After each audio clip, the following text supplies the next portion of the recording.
Bem, pessoal, esse é o vídeo resolução de G1 da disciplina de modelagem de sistemas dinâmicos 2. E a questão que eu escolhi para resolver nesse vídeo aqui é a questão 1C da lista 6, onde pede para a gente calcular a série de Fourier da função correspondente a esse gráfico. E eu vou estar mostrando aqui como é que eu fiz. Bom, a única informação que a questão nos dá é o próprio gráfico, né?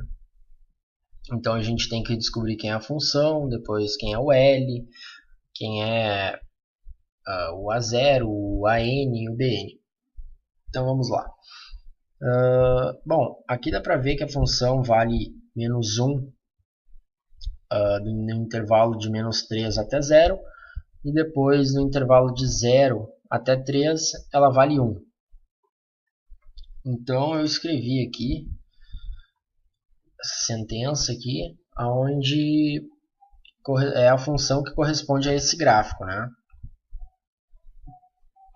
Bom, o L aqui para achar, que seria o próximo passo, a gente pode olhar aqui como sendo o maior valor da sentença aqui, né? Onde o x vai valer, ou olhar aqui no gráfico, né? O maior valor aqui que o gráfico está é em 3, né? Então tá ali, apareceu L igual a 3. Bom, fazendo a gente poderia agora sair calculando o A0, o AN e o BN, sendo que a gente já tem a função, já sabe os intervalos da onde a função está, já sabe o L. Só que olhando aqui, dá para ver que essa função aqui é uma função ímpar. Por quê? Porque se a gente rotacionar esse quadrante aqui em torno do eixo Y, ele vai cair aqui desse outro lado, né? Se a gente rotacionar ele de novo em torno do eixo X, ele vai cair exatamente em cima aqui da onde está essa outra parte da função aqui, né? Essa outra função aqui do gráfico. Então, isso caracteriza uma função ímpar. Digamos que a gente tivesse um outro desenho aqui e a gente rotacionasse essa parte aqui, esse quadrante, em torno do eixo Y, e depois a gente visse que ele caiu exatamente em cima da onde está o gráfico aqui desse lado. Então seria uma função par. Então, por que eu estou falando isso? Porque, tendo em vista que a gente já descobriu que é uma função ímpar, a gente vai ter uma economia de cálculo, digamos assim, de aproximadamente 70%. Por quê? Porque sendo uma função ímpar, como aparece aqui, a gente precisa só calcular o BN e fazer a integral do BN, né, começando em 2, multiplica a integral por 2 e faz ela começar no intervalo de 0. Ou seja, o AN e o A0 eles vão dar 0, então a gente não precisa calcular eles, porque a gente sabe que vai dar 0. Mas se em todo caso tu quiser calcular o A0 e o AN, pode calcular, mas no final vai dar 0. Mas aqui eu não vou calcular justamente para mostrar essa vantagem que tem de fazer análise para ver se a função é ímpar ou é par e poupar tempo, né? Então aqui eu escrevi a fórmula aqui da série de Fourier, né? O A0, o AN e o BN.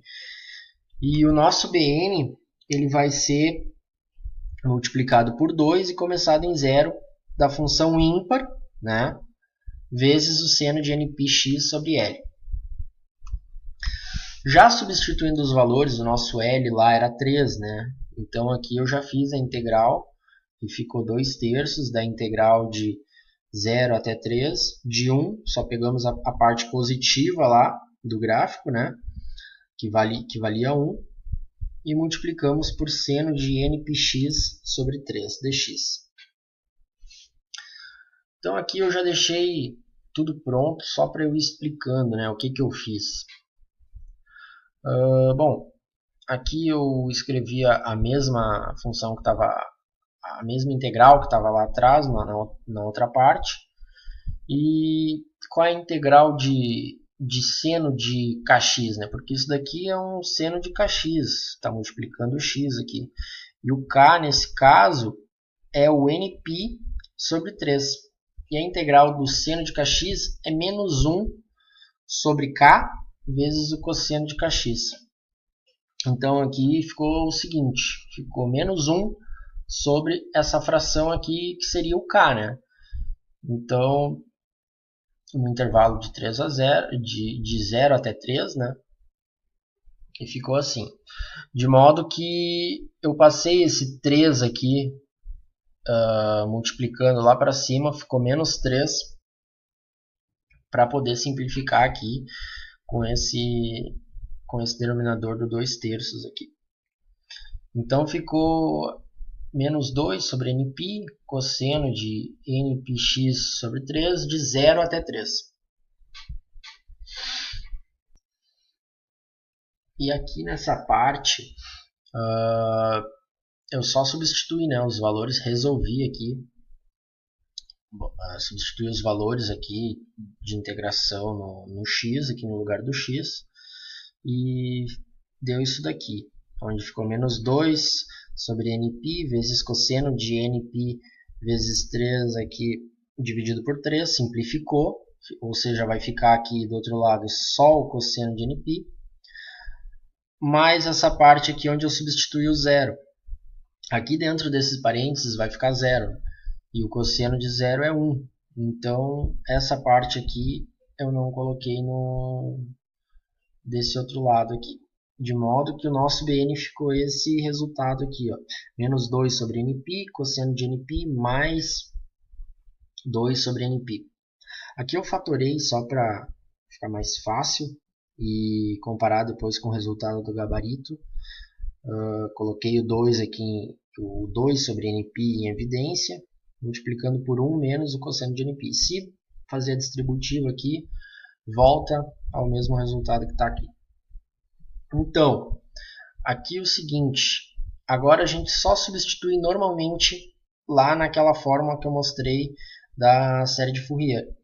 O A0, como o A0 e o AN eu disse que ia dar zero, a gente não precisa calcular. Então, não precisa colocar também na série de Fourier, porque vai dar zero lá multiplicando, então não precisa pôr. Então, o resultado ficou assim.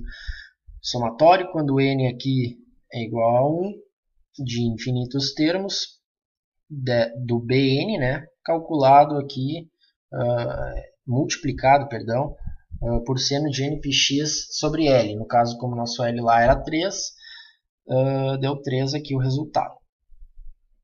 Quero mostrar aqui, eu sei que a gente na cadeira a gente não usa a calculadora, né? Mas só a título de curiosidade para provar que está certo, eu quero mostrar aqui, ó. Esse é um simulador aqui da calculadora HP Prime, e eu fiz aqui, escrevi a mesma função da série de Fourier aqui, aqui eu vou botar n igual a 1, só que aqui eu não botei infinito, eu botei um termo, um termo só aqui, ao invés de infinito, e eu fiz exatamente o mesmo cálculo que eu coloquei lá no resultado. Então, fazendo isso aqui, eu quero só mostrar como é que vai ficar o gráfico, né? Então, vou dar um Enter aqui, vou plotar, e esse ficou o gráfico. Esse foi o gráfico assim, ó, com um termo só de soma lá. Só que essa daqui, digamos que fosse uma das harmônicas, né? Aqui. Eu vou botar agora aqui, sei lá, 10 termos. Não, melhor, vou botar 5 termos aqui. Vou dar um Enter. Vou plotar. Ó, a gente vê que ele já começou a tomar a forma da nossa função que estava lá na questão, né?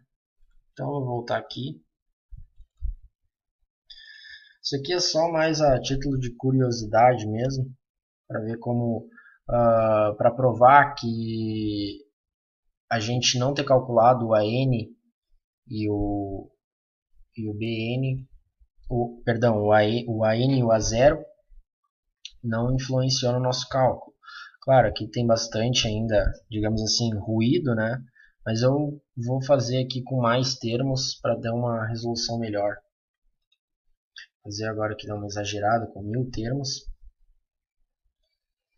E vou plotar o gráfico. Ele está plotando o gráfico. E a gente vê que ficou exatamente igual ao gráfico que estava lá. Claro, é periódico, né? Ele vai se repetir. Ainda tem um ruído, uma espécie de ruído aqui, assim, uma distorção ali naquela quina ali. Claro, se botar mais termos ali, isso aqui vai desaparecer, mas era só mais a título de curiosidade para saber que vale a pena olhar para a função e ver se ela é par ou se ela é ímpar e economizar tempo, né? Então isso encerra assim o vídeo resolução de Geo.